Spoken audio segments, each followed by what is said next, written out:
Good morning, good afternoon, good evening. Welcome to episode 211 of the Michael Lab Show.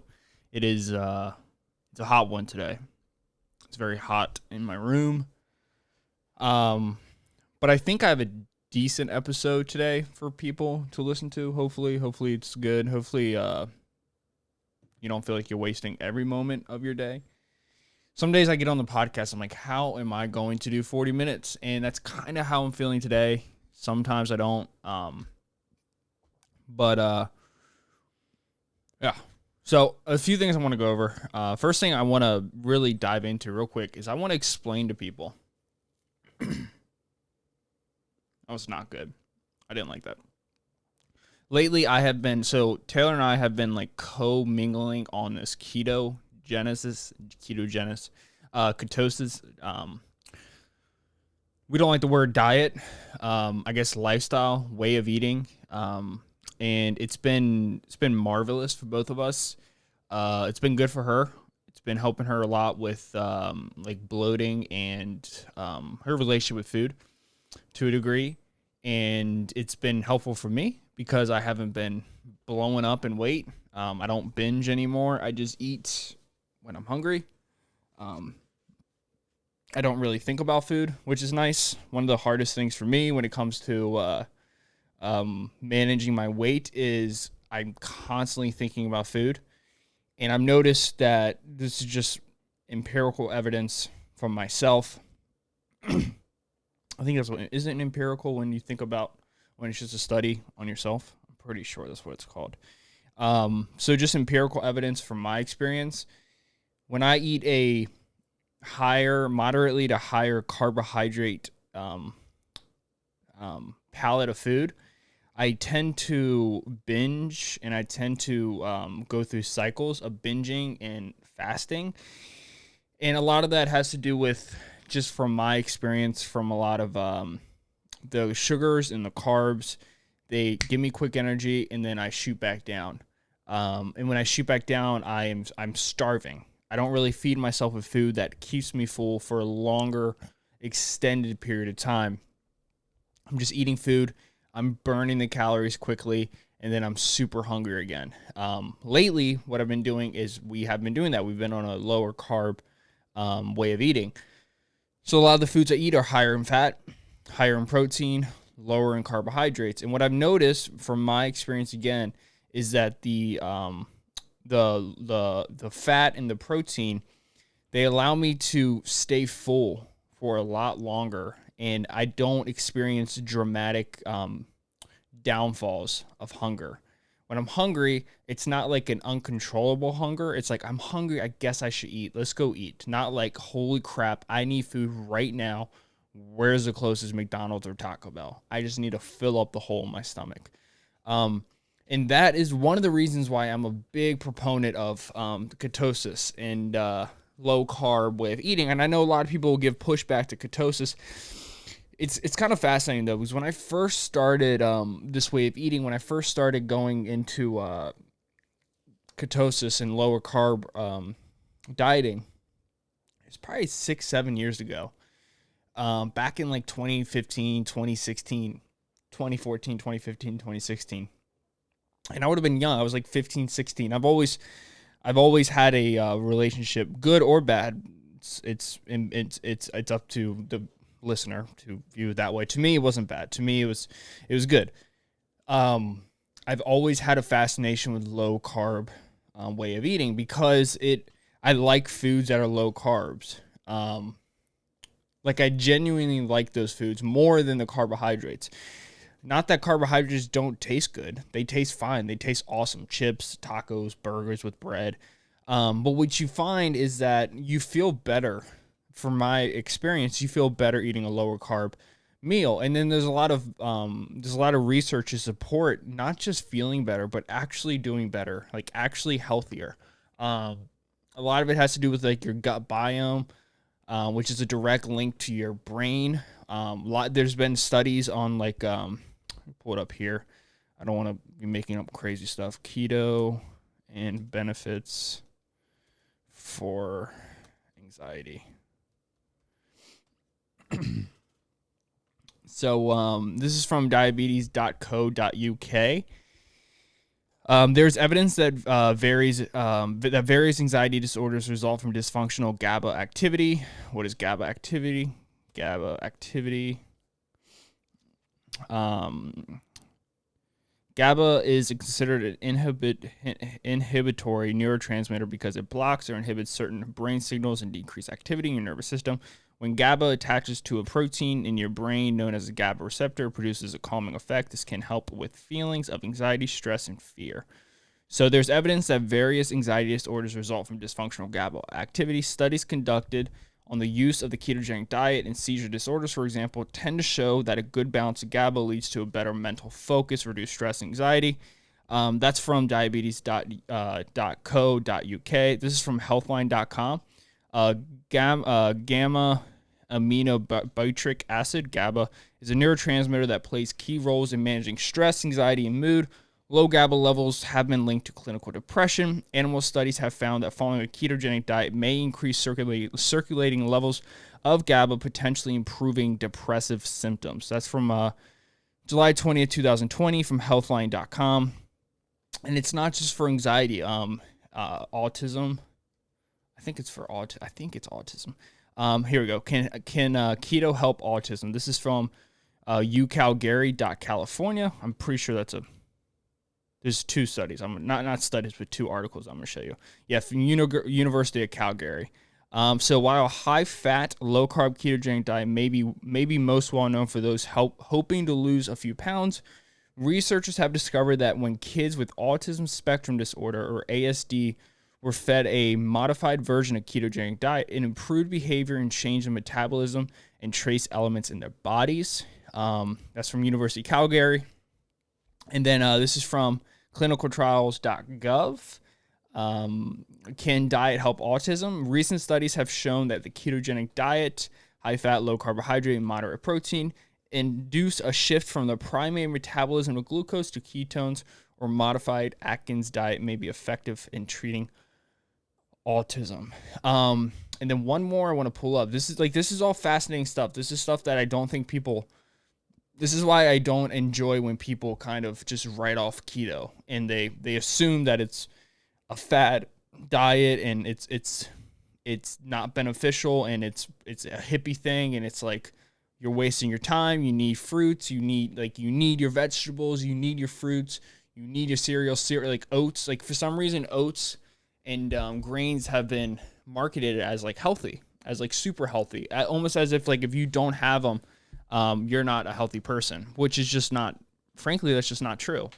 Once again, not nutrition advice, just my opinion. It's just not true. It doesn't work that way. I don't think that's true at all. A lot of it has to do with, there's a lot of sketchiness that goes on behind the scenes, for lack of better terms, with FDA, sugar companies, marketing a certain way to paint this image that sugar's healthy, that you need sugar. Not even per se that sugar's healthy, but that fat is bad. Like there was that whole long 20, 30 years still is like that, where everything was low fat. Fat makes you fat. It makes sense. I mean, if you say fat and then you talk about the macronutrients fat, yeah, a lot of people are going to be like, yeah, well, fat's bad for you, but it's not that. It's the sugars, man. Anyways, there's a few good books you can read on it. They're both obviously biased, but the Carnivore Code is really good by Paul Saladino. I don't think he's a doctor, but he has his MD. And then there is a Carnivore Cure by Judy Cho, who's a nutritional therapist, I believe. But here's one more thing. This is from clevelandclinic.org, ketogenic for epilepsy. So how effective is the keto diet for managing seizures? The keto diet has proven effective over time to help epilepsy. About 40 to 50% of children who start the keto diet have 50% fewer seizures. And roughly 10 to 20% of children achieve more than 90% reduction in seizures. So those are just three things, like fat loss. I didn't really talk about fat loss, but that's one of the biggest benefits of the ketogenic diet is the fat loss. You go from using glucose and sugar as your main source of energy right? So if you're eating a typical American diet where at top of your, dude, I have like sensory processing disorder. I swear to God, I probably have sensory processing disorder. And I have one freaking hair on my neck and it's driving me absolutely crazy. I'm sweating right now because it's hot as hell in this room. And it's, I'll be okay. I'll be okay. I'm pissed. I'm pissed off right now because it's hot. I don't like the hotness. I'm sweating on my head. Dude, I get mad. Oh, man. I'm going to have a serious discussion on this podcast here in a few months because I want to talk about something that I truly think I have, and I'm not just BSing people. Like, I really do think I have this thing, and I don't want to say it prematurely, but if it's true, it will change my life because it will answer so many things for me that I've always been confused about. Social aspects of me, the way I go about my days, the irrational things I do, the things I think. Schizophrenic, no, not that. Anyways, but it's something that is I've been talking to a lot to my with Taylor about. And it would answer a lot of questions for me, and it will give me a peace of mind, and it's something that I'm very excited for, nervous about. I'm nervous about, but it's something that I could definitely, it could not specifically change things for me, but it could give me answers, and I think answers are very important to have. Knowing why you do something is really important, and if you can actually find the reason why, I think that's, I don't know. I think that's incredible. Dude, my hair, it's in the weird stage of growing out right now. So it's like, it's long, but it's like long in weird areas. It like folds over. It touches my head a certain way. My eyeballs are itching and I'm about to rage out on here, but I'm not going to. I'm going to be okay. But yeah, so that's kind of what we've been on lately. So I've been making this pizza and it's delicious. It really is. It has a lot of cheese in it. So if you are lactose intolerant, which I don't really know too much about lactose intolerancy, but I don't know if lactose intolerancy is a natural thing in people or if it's been developed because of the diets that we eat. A lot of things can be linked to diets. And it's one of those, it's a sore thumb that people don't want to talk about because it would expose a lot of truths about how effed up our diets are in this country. And if you've been eating a certain way your entire life, you don't want to change it. Even if the evidence shows that it's unhealthy, people don't want to change it. People are creatures of habits, which I totally understand. I'm a creature of habit in a lot of ways. Like when I do move out of this place, I'm going to have to move my podcast studio. And that's going to be hard, right? Because I'm so comfortable here. This is my corner. This is my table. I'm definitely keeping this table. I made this table with both of my chimpans. And I love my little chicken friend just looks at me all day, you know? So it's like, we're all creatures of habit. But yeah, that's what we've been doing. So I think it's 4 eggs, 3 cups of cheese. I set the oven to 450. You spread it out over a pan and you pop it in there. Like, I don't know, a 12 by 9 inch pan, maybe 15 by 9. I don't know. But you put it on a baking sheet. You pop it in there for about 15 minutes at 450. You take it out. The thing with carbs is the pizza sauce. So you can get a low carb pizza sauce, lower in sugar, spread that sucker out. Then you could top more cheese on top of it if you want to, but you don't have to because a crust is cheese. It's basically a pizza flipped over, taking out the crust, the bread crust. And then on top of that, you could put like bacon or pepperonis or sausages, which is what I've been doing. Beef. Taylor does tomatoes. I've put sausage on it. I've taken out and then put avocados on it because I eat avocados on a lower ketosis diet, lower carbohydrate diet, or the ketosis diet. So that's what I've been eating a lot lately. Like I think I've made it literally 7 days in a row. It's not that expensive besides the cheese, and mozzarella cheese is expensive because you use a lot of cheese. Like I use 3 cups of cheese for about 3.5 to 4 cups of cheese actually. So I put that on top and it's delicious. It's really good. And I've basically been eating a pizza a day, which is I think it's about 2,500 calories. Probably about, I don't know how much fat that is. Probably about 150 grams of fat. That would be 9 times 5, 45, 9, 40, 1,350 calories. And then probably about 200 grams of protein, about 800 grams of calories worth of protein. So, like, it's not that bad. Like, it's about 25 to 3,000 calories.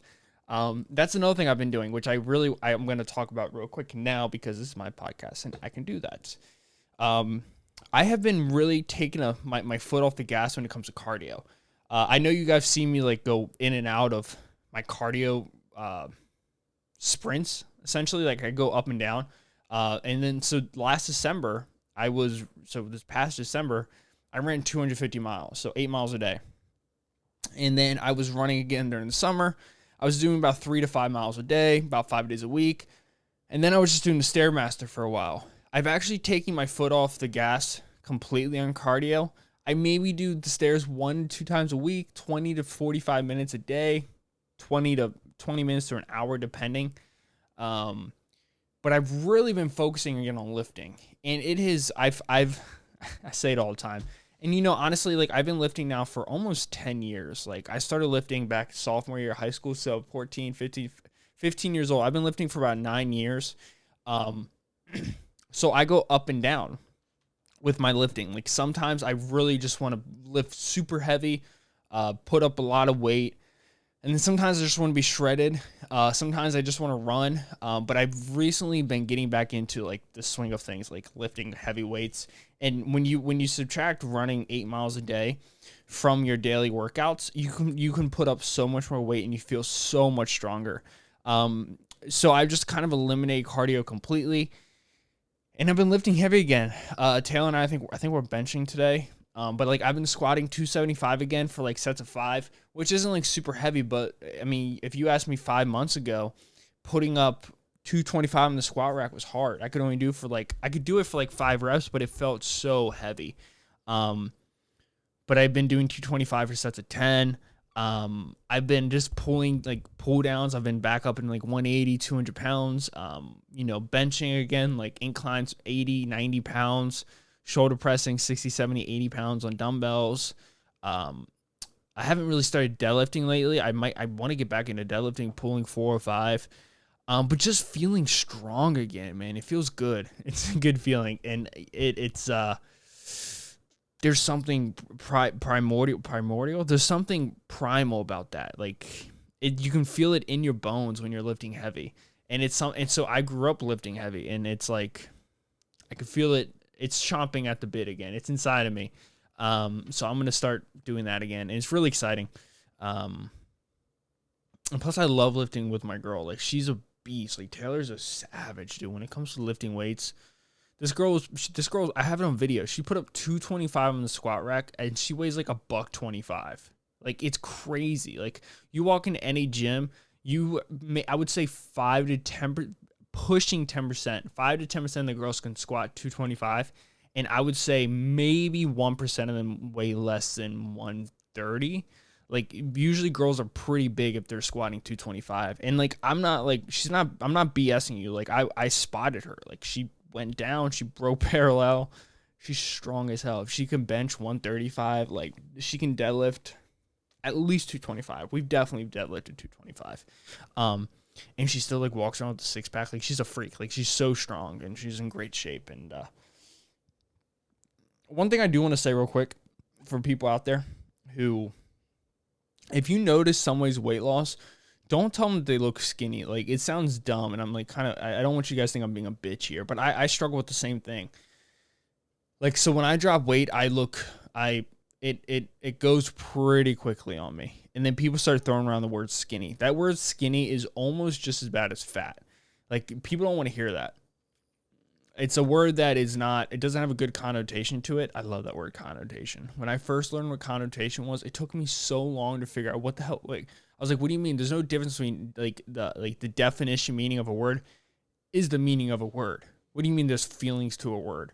And I eventually got it, like 4 or 5 years went by and I finally understood it. Don't use that word skinny. People don't like that. It's not good. It doesn't make people feel good. Another thing I want to talk about is I've been really like, so This time last week, I filled out about 8 applications for jobs. I got 2 yeses, semi-yeses, interviews. I got 2 interviews set up. I had to write a 1,000-page paper for, no, it didn't have to be, they didn't specify how long it had to be. But I ended up doing 2 pages and a half. And I got a few calls. And so it's fascinating to me. Like, I'm finally getting out into the workforce.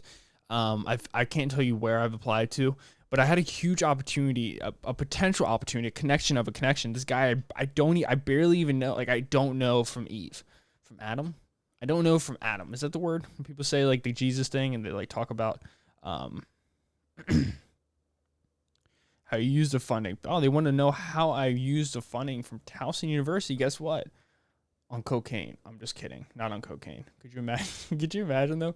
Yeah, man, Towson, thank you so much for that money. I'm just gonna go buy some coke with it. Nah, I'm just kidding. Don't take the money away from me. Yeah, like so one of the packages, one of the relief funds, there was, I don't know, I just got a refund for $2,000 from Towson, so that's cool. Shout out to Trump and shout out to Biden for passing those deals and giving me some more money. Help me out, bro. Dude, I've profited off of college. Like if you take these last 2 semesters, the expenses versus the money I made, I've actually made more money going to college than spending money on college. Anyways, it's fascinating. Once I flip that switch, I get hyper focused on things, and I almost not even almost, like definitely hyper obsessed on things, and it's one of the symptoms that I want to eventually talk to you guys about, which is it makes me almost want to cry because I'm like, holy crap, like that explains my life. Like if this is true, it explains my life. I don't know. Anyways, let's not cry. I got to read the Gulag today.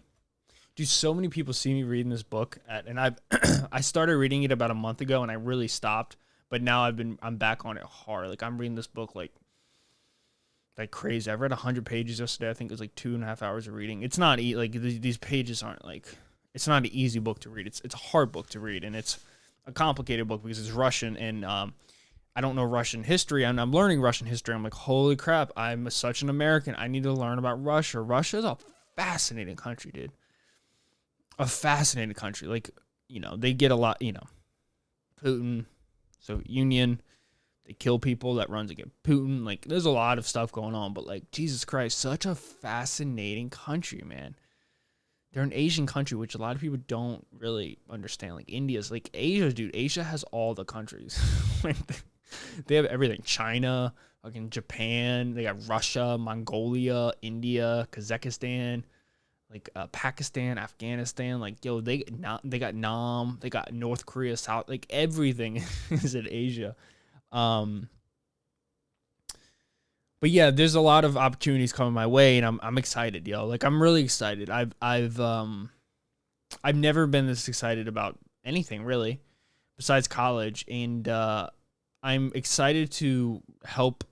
I'm excited to see what I can do, and where I can move up, and see where my not my expertise, because I wouldn't say I'm an expert in a lot of things, but my work ethic it will be better than anybody else's, you know? And I don't even say that in a cocky way. I just say that in like a very practical way. That sounds very narcissistic, but I'm excited to see what I can do for a company. And yeah, it's that time in my life where I'm going to go out and look for a big boy job. So that's what I've been doing. It's the only thing I've been doing. I got to do a bunch of emails today. I got to get back to people. But I'm excited about that. I'm very, very excited about that. See where it takes me. And so keto, it's a good thing to do. I like it. It helps me a lot. I go off it every once in a while.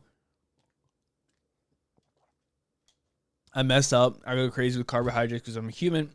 Even though I know how bad carbohydrates are, I still fall off the wagon. And when I fall off the wagon, I go nuts. But I do want to read a few things. So today I'm recording this on Wednesday. It's currently 10:45 in the morning. Tim Pool. No, not Tim Pool. Tim Pool is I was gonna say Tim Cook. Tim Cook is the CEO of Apple, and Tim Pool is a journalist who's really good. He's really fascinating. He's been on Rogan a few times. I think he was part of Occupy Wall Street. I think he did that. I'm pretty sure he's the guy who showcased that there was government provocateurs during that. I'm pretty sure that was him. I could be wrong, but I'm pretty sure it's Tim Pool. Tim Pool also did a podcast with Alex Jones that just went off the freaking rails. One of the best podcasts I've ever heard, period, in my life, was the latest podcast with Lex Fridman and Michael Malice. Like, Michael Malice is a fascinating dude. He's an anarchist, right? So he believes in anarchy. But he's so smart. Like, the guy is so smart, and he's from the Ukraine, right? He was born in the Ukraine. I think he left when he was 1 or 2 years old, and you just don't realize, like, the atrocities, the things that happened in, like, the 1940s, 1930s, like early 20th century, early to mid 20th century, like being in Russia when because if you don't know geography, the Ukraine if we're talking about Ukraine in the eyes of Russia, it's Western Russia. And when 1941, I forget the day. I think it was June, maybe. What was it? When did Hitler go into Russia? I was right. Yeah, June 22nd, 1941. Over 3 million German troops invade Russia in 3 parallel offenses in what is the most powerful invasion force in history. 19 panzer divisions, 3,000 tanks, 2,500 aircraft, and 7,000 artillery pieces pour across a 1,000-mile front as Hitler goes to war on a second front. So that was when he decided to... he was already at war on the Western Front. France and whatnot, they occupied France. France was allies to Adolf Hitler in Germany, and he decided he got a little power hungry, and thank God he got power hungry.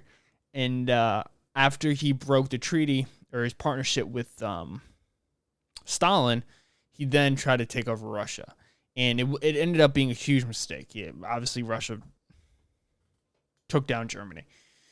But there's this part in the podcast with Lex Fridman where he talks to Lex Fridman was also born in the Soviet, lived there I think till he was 13. So you're pretty old. Like 13, you develop a lot of your memories and who you are by 13. But he asks Michael Malice about, like, or not even ask, but like, imagine you are in I think it was Lviv, Ukraine. Yeah, Lviv, Lviv,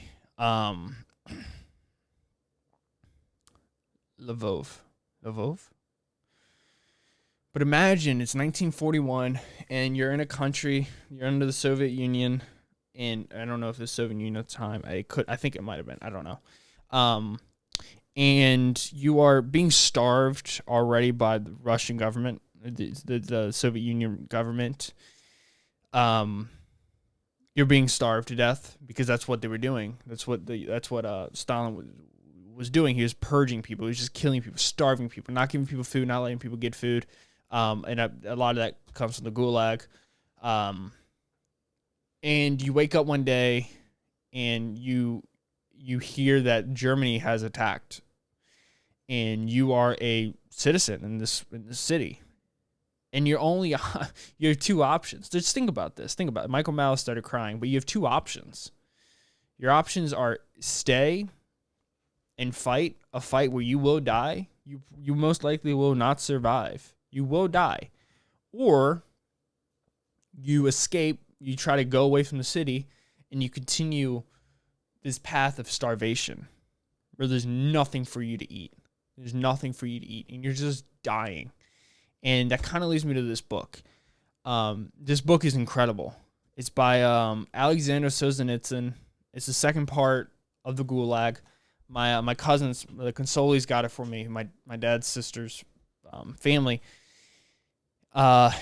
on Christmas, and I've wanted to read it for so long. I've read a lot of Jordan Peterson, and a lot of his stuff comes from the Gulag, from Solzhenitsyn, from Dostoevsky, from Carl Jung, from Friedrich Nietzsche, and this is an incredible book. And this is part 2, so he really talks about the Gulag, and this is part where he's talking about starvation and hunger, and in the Gulag at the time. And this is 1945, I believe. So this is after World War II has come to an end. And he's talking about starvation. And so I just want to read it here. And it's pretty long. It will go on for a little bit. Yeah. This will go on for a little bit. It's about two pages. I just want to read it to you. It's super sad, but it's super. I think it's super important to realize just how violent things are, and how scary things are, and how dangerous the world can be, and how we are very lucky to be where we are, but also just. Basically, this just puts into perspective what these people were going through in the Ukraine, and this is the Gulag, but this was happening everywhere, like just being starved by the government of Russia, by Stalin, just not letting people eat at all, killing his own people, and then Germany comes and says, "Hey, we're gonna bomb the hell out of you." This is what was going on in Russia. This is from This is from the chapter "The Way of Life and Customs of the Natives," page 209. Of the Gulag Archipelago, Part 2 by Alexander Solzhenitsyn. It has been known for centuries that hunger rules the world, and all your progressive doctrine is incidentally built on hunger, on the thesis that hungry people will inevitably revolt against the well-fed. Hunger rules every hungry human being, unless he has himself consciously decided to die. Hunger, which forces an honest person to reach out and steal. When the belly rumbles, conscience flees.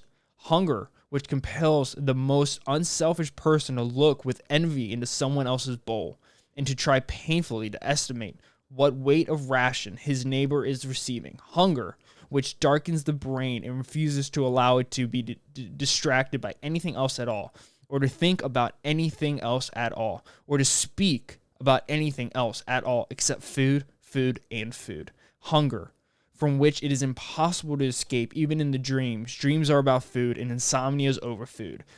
And soon, just insomnia. Hunger, after which one cannot even eat up. The man has by then turned into a one-way pipe, and everything emerges from him in exactly the same state in which it was swallowed. And this, too, the Russian cinema screen must see. How the last laggers, jealously watching their competitions out of the corners of their eyes, stand duty at the kitchen porch, waiting for them to bring out the slops in the dishwater. How they throw themselves on it and fight with one another, seeking a fish head, a bone, vegetable parings. And how one last legger dies, killed in that scrimmage. And how immediately afterward they wash off the waste and boil it and eat it.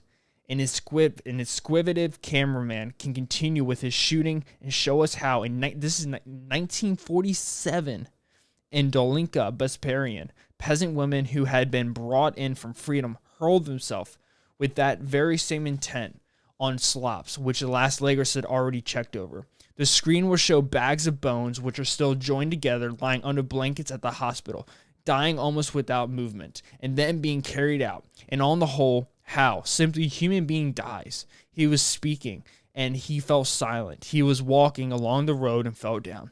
Shudder, and it's over. How? In camp at Unza and Nuska, the fat-faced, socially friendly work assigner jerks at Zek by the legs to get him out to line up, and he turns out to be dead, and the corpse falls on its head on the floor, croaked, the scum, and he gaily gives him a kick for good measure. At those camps during the war, there was no doctor's aid, not even an orderly, not even an orderly, and as a result, there was no sick, and anyone who pretended to be sick was taken out to the woods in his comrades' arms, and they also took a board and rope along so they could drag the corpse back the more easily. At work, they laid the sick person down next to the bonfire, and it was to the inches of both Zix and the convoy to have him die the sooner. What the screen cannot catch will be described to us in a slow, meticulous prose, which would distinguish between the nuances of the various paths to death, which are sometimes called scurvy, sometimes pellagra, sometimes elementary dystrophy. For instance, if there is blood on your bread after you have taken a bite, that is scurvy. From then on, your teeth begin to fall out, your gums rot, ulcers appear on your legs, your flesh will begin to fall off in whole chunks, and you will begin to smell like a corpse. Your bloated legs collapse. They refuse to take such cases into the hospital, and they crawl on all fours around the camp compound. But if your face grows dark and your skin begins to peel, and your entire organism is racked by diarrhea, this is pellagra. It is necessary to halt the diarrhea somehow. So they take 3 spoons of chalk a day, and they say that in the case if you can get and eat a lot of herring, the food will begin to hold. But where are you going to get the herring? The man grows weaker, and the bigger he is, the faster it goes. He has already become so weak that he cannot climb to the top bunks. He cannot step across a log in his path. He has to lift his leg with his 2 hands or else crawl on all fours. The diarrhea takes out of a man both strength and all interest in other people, in life, and himself. He grows deaf and stupid, and he loses all capacity to weep, even when he's being dragged along the ground behind a sledge. He's no longer afraid of death. He's wrapped in a submissive rosy glow. He has crossed all boundaries and has forgotten the name of his wife, of his children, and finally his own name too. Sometimes the entire body of a man dying of starvation is covered with blue-black pimples like peas, with pus-filled head smaller than a pinhead, his face, arms, legs, his trunk, even his scrotum. It is so painful he cannot be touched. The tiny boils come to a head and burst, and a thick worm-like string of pus is forced out of them. The man is rotting alive. If black astonished head lice are crawling on his face of your neighbor on the bunks, it is a sure sign of death. Fire, what naturalism. Why I keep talking about all that. And that is the way, and that is what they usually say today. Those who did not themselves suffer, who were themselves executioners, or who have washed their hands of it, or put on an innocent expression. Why remember all that? Why rake over old wounds? That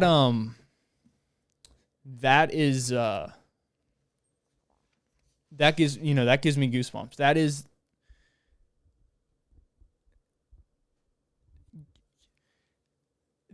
the pinnacle of the evilness of human nature.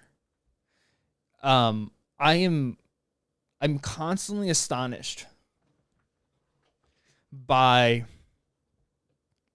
society today. In the way society can be so hypocritical in so many ways.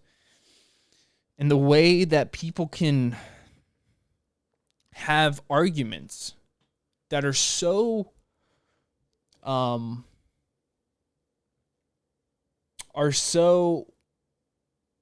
want to say dumb, but meaningless. Human nature is evil. There's nothing that separates me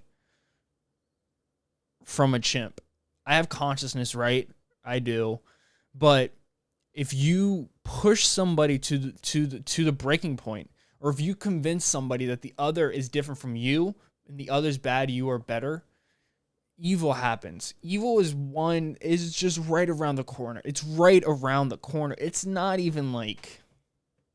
hard to find.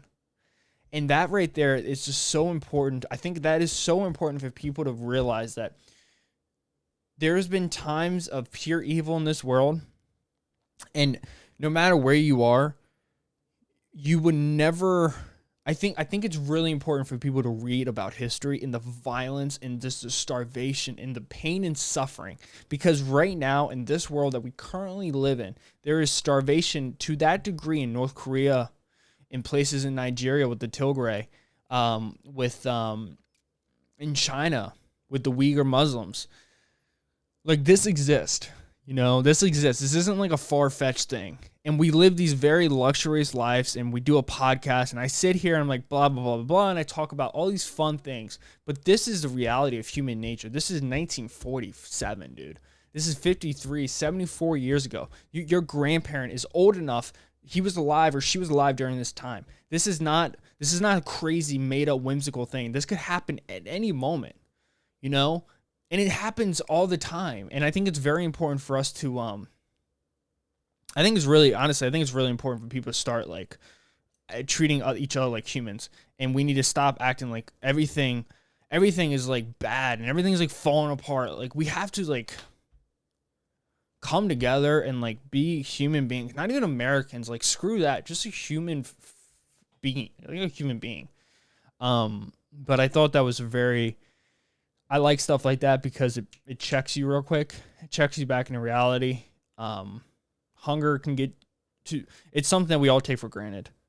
Like, none of us have, anybody who's listening to this podcast right now has not, unless you're one of my international listeners from a country where freedom isn't a thing, which I don't want to say countries because I don't want to, that just sounds stupid. But it's not, that doesn't exist here in this country. And I think I like reading about disaster because it keeps me on check. But yeah, that's it, guys. That's all I really wanted to discuss today. So take that, share it with somebody. I'll probably post it on Instagram or whatever. There's another passage I wanted to read, but I'm not going to read it right now. I'm going to read it in a different time. It talks about progressive ideology. Read some books, do your history. History does repeat itself, though. It does repeat itself. And everything grows exponentially. So when it does repeat itself, it's a tsunami. It's no longer a small wave. Thank you guys so much for listening. I'll catch you guys in episode 212 of the Michael Lav Show. Peace out. See ya. Good luck to Dogecoin and Bitcoin. To the moon. Peace out. See ya. Have a good day.